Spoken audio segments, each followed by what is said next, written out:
the more Swamiji was filled with bliss, the less he really needed to say.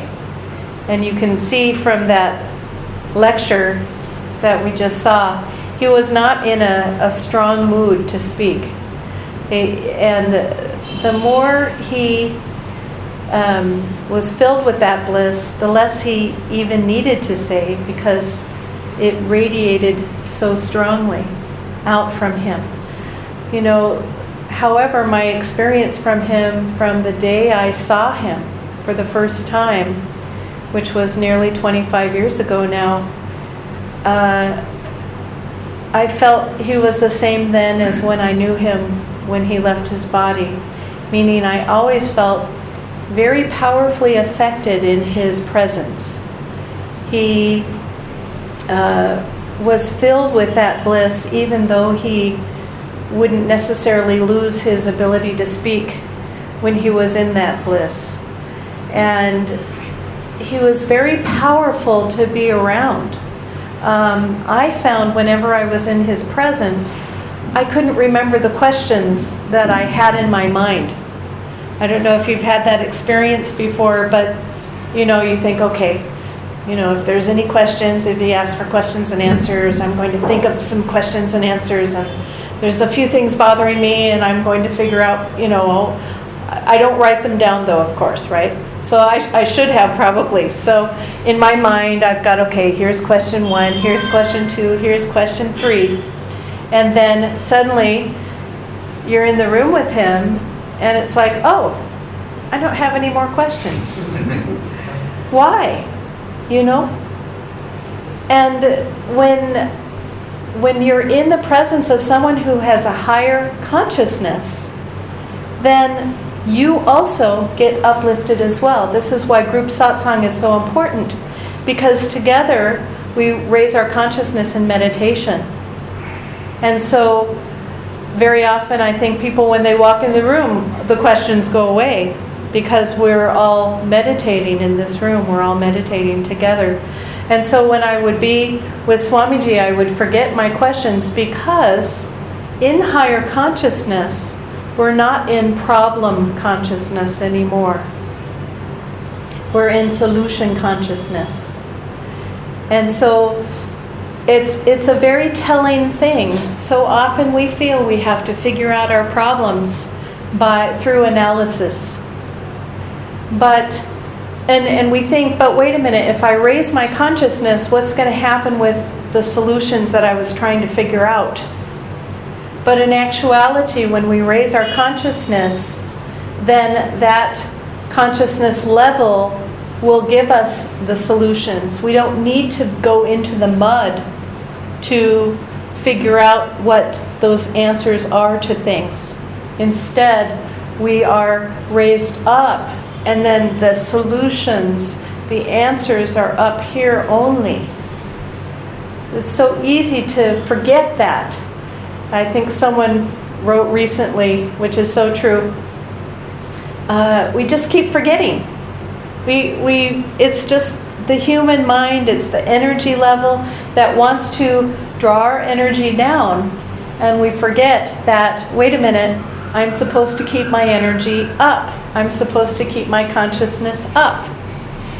And it's such a joy to know that all we have to do is shift our energy upward to completely change our reality, completely change how things are. And so that's how it was to be in Swamiji's presence, was you would walk into the room and suddenly all the solutions were there. Or then what you really realized was all it matters is that you just love God. And it can sound like a very impractical thing to say, that the only thing that matters is loving God. But truly, it is the only thing that matters. Because when we have that connection with the divine, and when we put energy into that relationship with the divine, then it's not that life doesn't matter. It's not that the things we're trying to deal with on a day-to-day don't matter. It is that the love of God makes you trust that these things will be worked out. one way or another, or that things are perfect just as they are. That we're supposed to work, that we are meant to have things just as they are. And that there is a progression that will happen as we unfold our spiritual lives and get closer and closer to God. You know, we go through the traumas, we go through the ups and the downs and the ups and the downs, but the more you meditate, the less attached you become while you're going through the ups and the downs. Because what matters most is, but I love God so much. And it's not an intellectual thing. It's not, I know I should love God, and I think I do love God. I'm pretty sure I do love God. But that's different than opening the heart and allowing that love to flow through.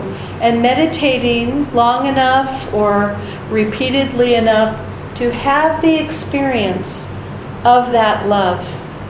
I remember once I don't know why this story is coming to me, but once I had this experience where I really felt how we're all one.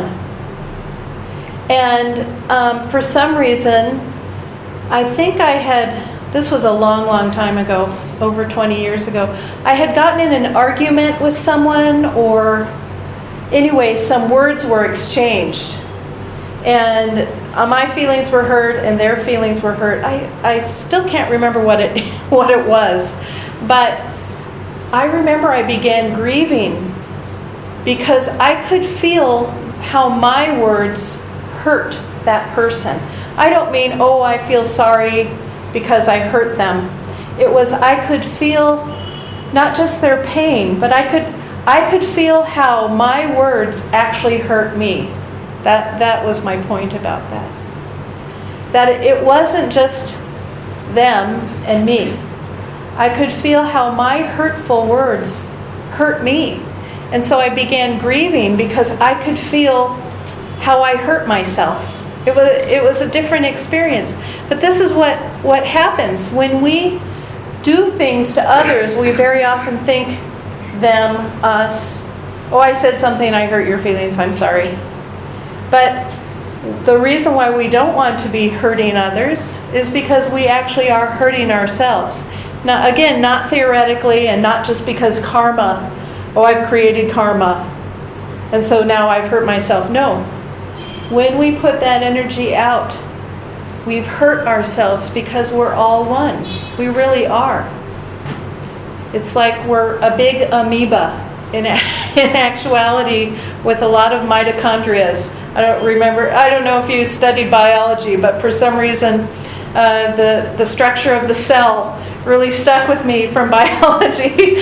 And so, there's one mitochondria that powers the cell, right? Well, we're perhaps a bunch of mitochondria in one big cell, or we're all part of that one mitochondria. And so, in any case, though, that sense of unity is really there. And love is the glue that connects that unity together. Swamiji radiated love so strongly, and I don't mean when you were in his presence you only felt love, because he was strong and powerful too. So a lot of the time I was around him, I would feel,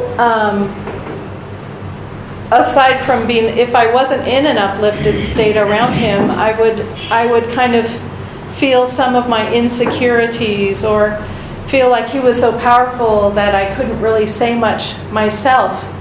And so that was the power aspect of him. But even, I've said this before, but even when he corrected me, I felt this love coming from him.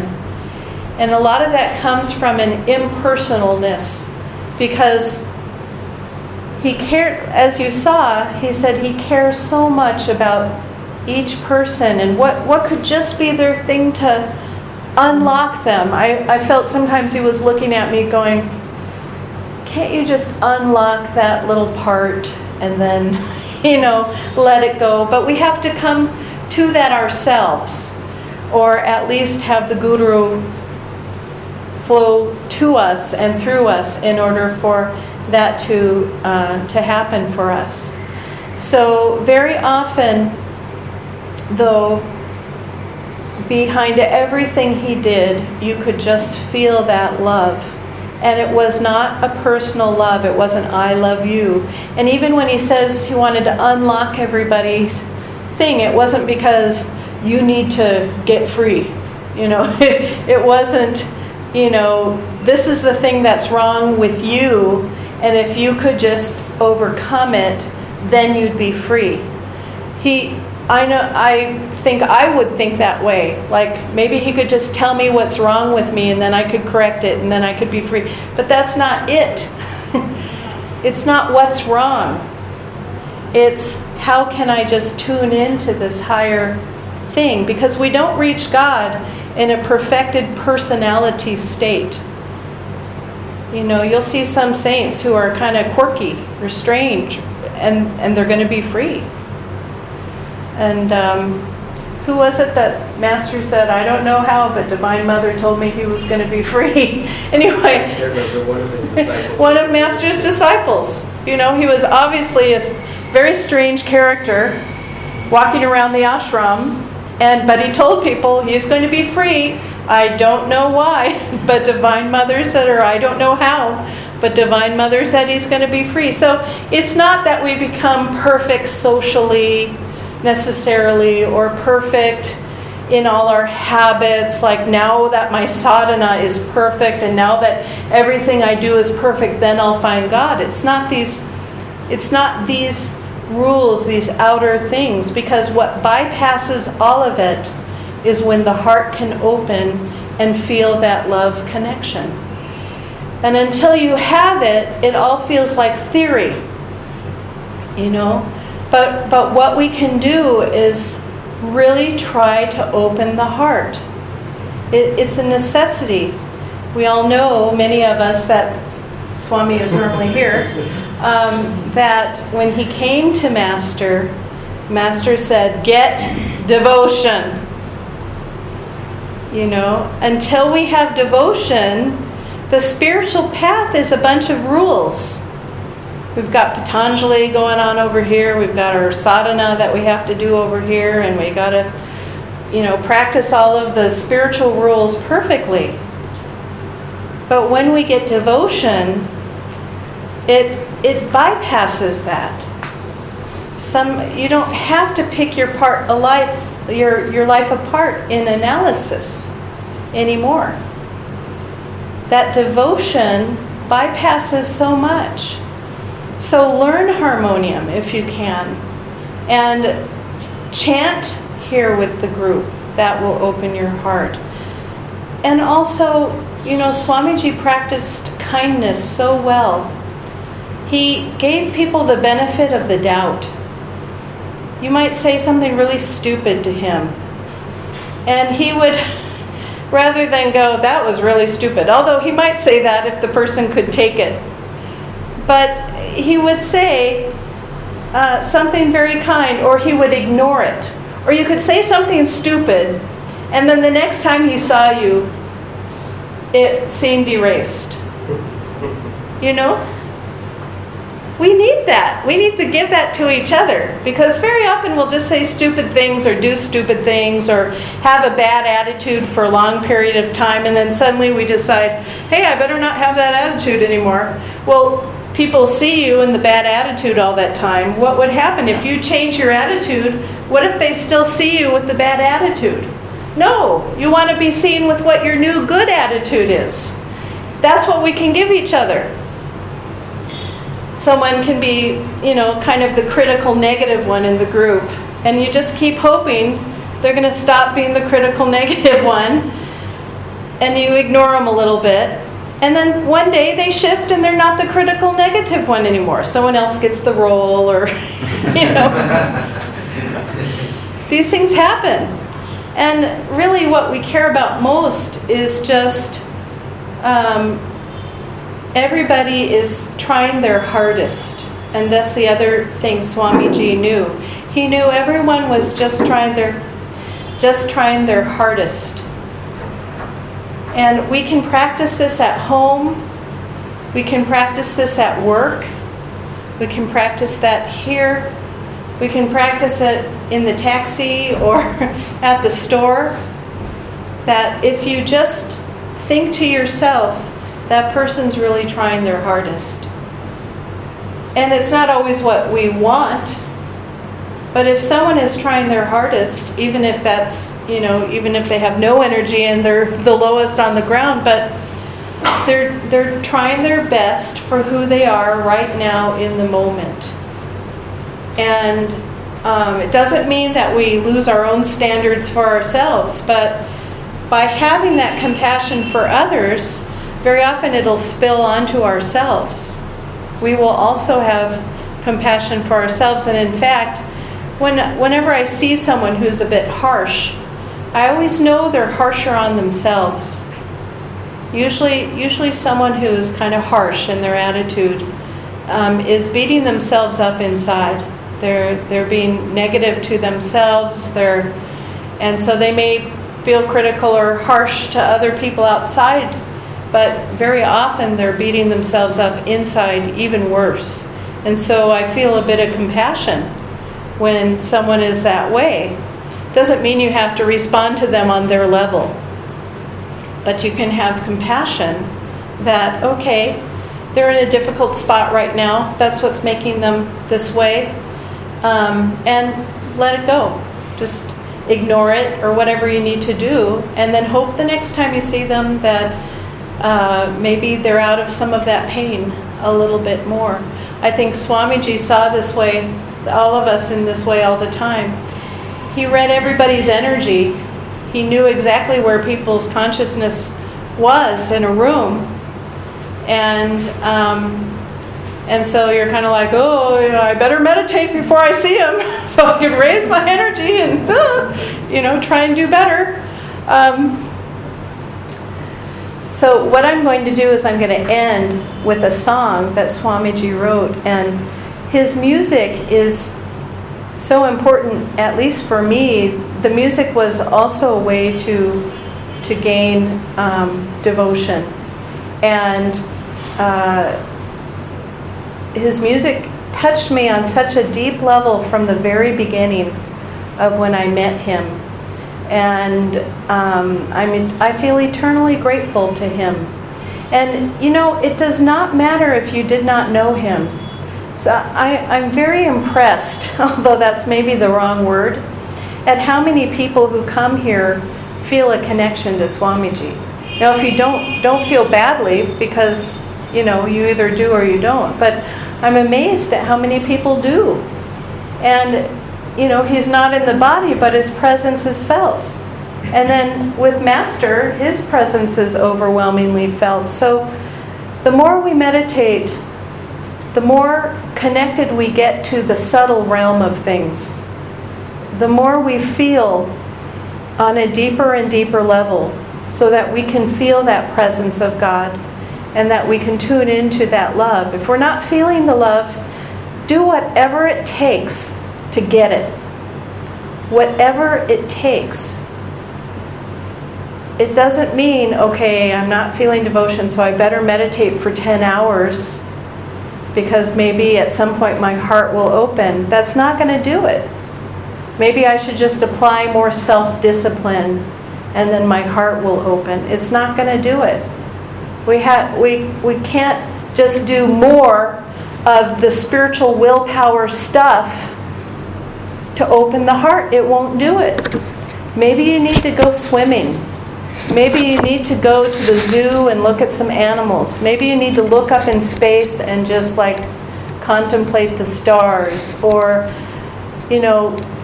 do something relaxing first if you want your heart to open.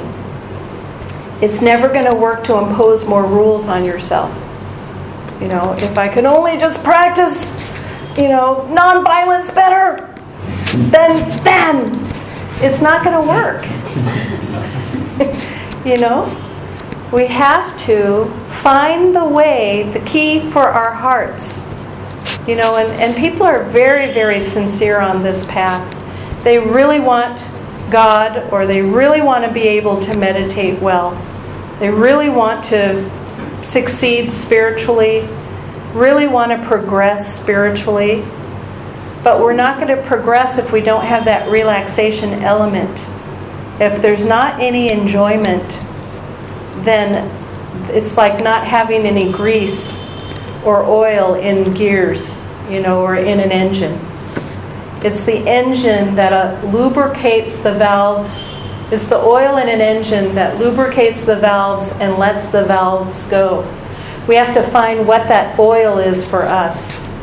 And if we've been on a spiritual binge where, but I'm meditating 4 hours a day and I'm so unhappy,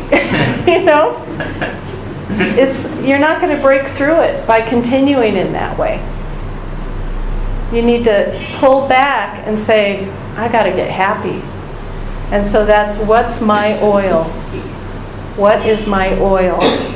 Is it having, and work is so stressful these days, having to work day in and day out for hours and hours and hours. Where is the heart in that? Where's the ability to connect to the heart? So we need to, again, have compassion for ourselves. And, it's like we have to work or quit or get fired, one or the other.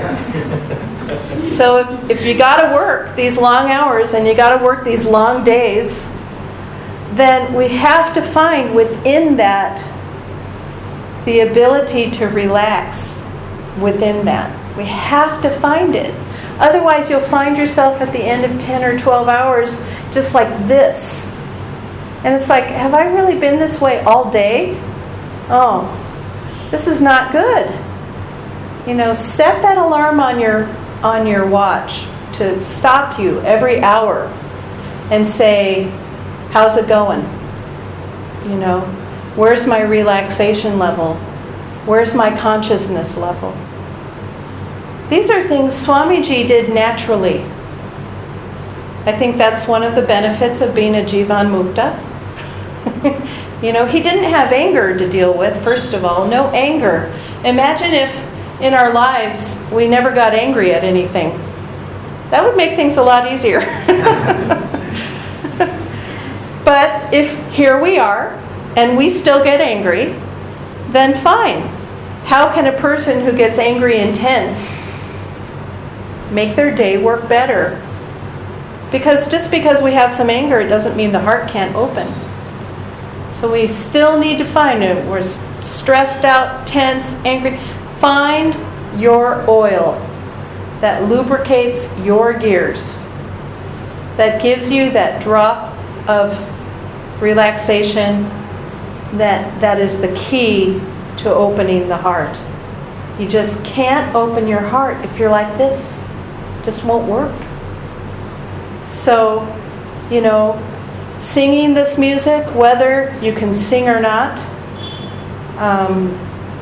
just taking a break, doing something you like to do.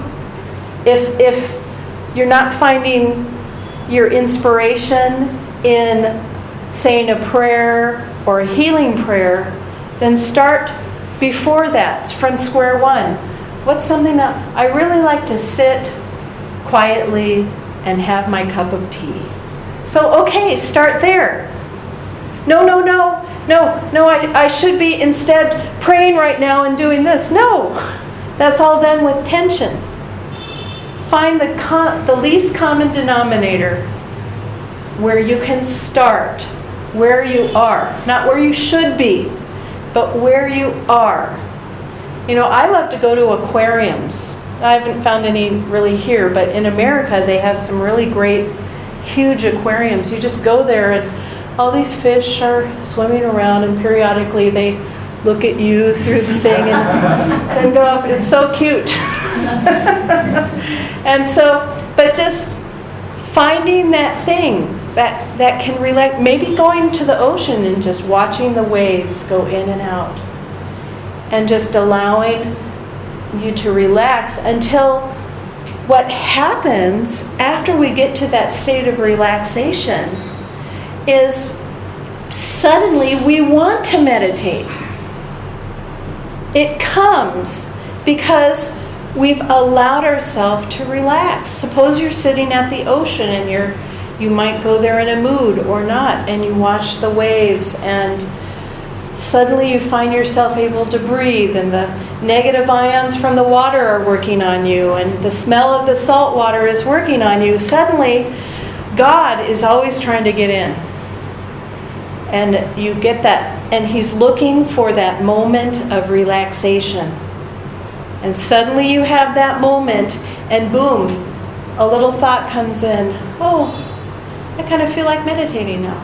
Or, how about a prayer? Or suddenly we start thinking about others besides ourselves. Someone's in trouble. How about if I do a prayer? And then a prayer leads to maybe a moment of silence, which leads to Hong Sa, which could lead to Kriya. It's starting from wherever we can get to that point of relaxation and moving forward. I should only relax when I'm doing yoga postures. Yoga postures will relax me. That's the spiritual thing to do. Yes it is. But if we make ourselves do the yoga postures, then you're going to have less relaxation during that yoga posture than you are sitting on the beach and letting yourself be. So just find that place you can, and then try and return to that place of relaxation throughout the day, so that the end of the day is not like this, so that you can relax throughout the day. Yoganandaji said it's that part after meditation that develops our intuition. That's the quiet part. It's the relaxation after the tensing in the energization exercises that develops intuition. Because in that relaxation is when we can hear God's guidance. We cannot hear it if we're tense. So find whatever you can, that place of relaxation. Swamiji showed us this. I think he was relaxed all the time, but in a very high energy way.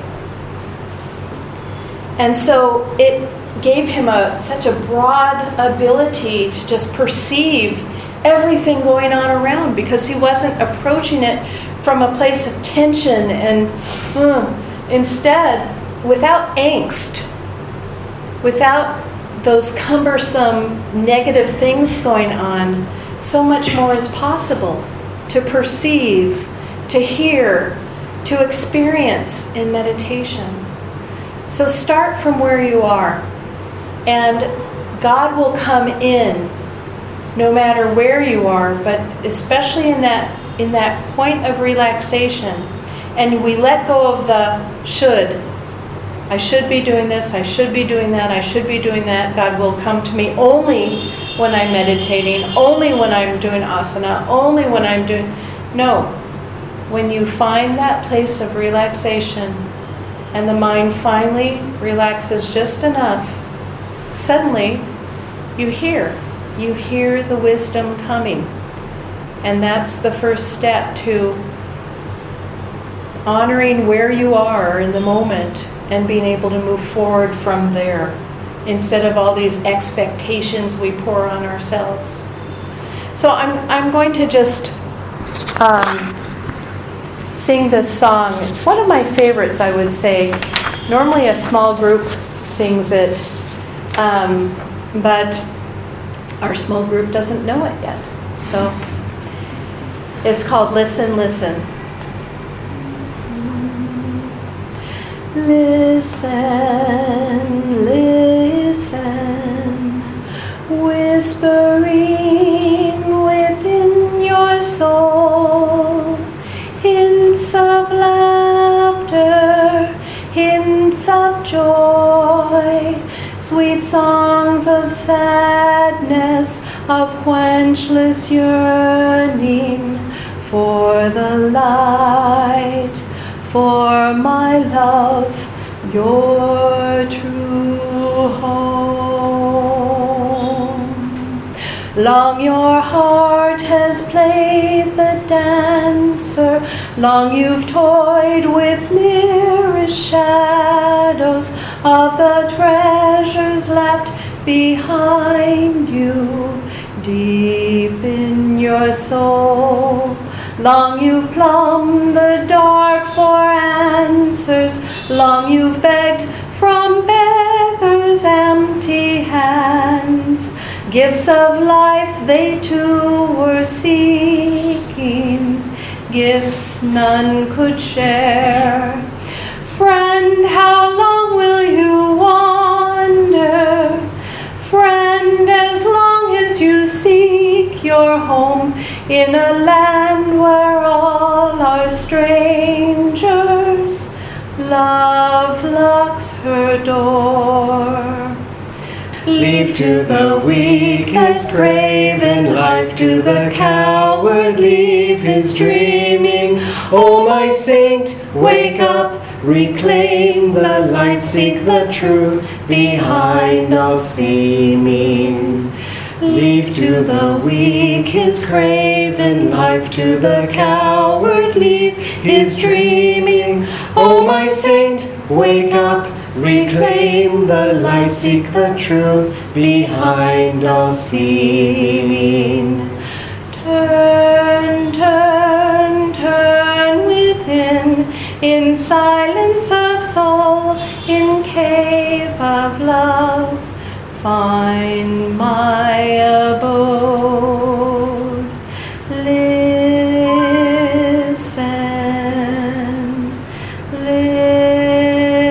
listen, whispering within your soul, hints of laughter, hints of joy, sweet songs of sadness, of quenchless yearning for the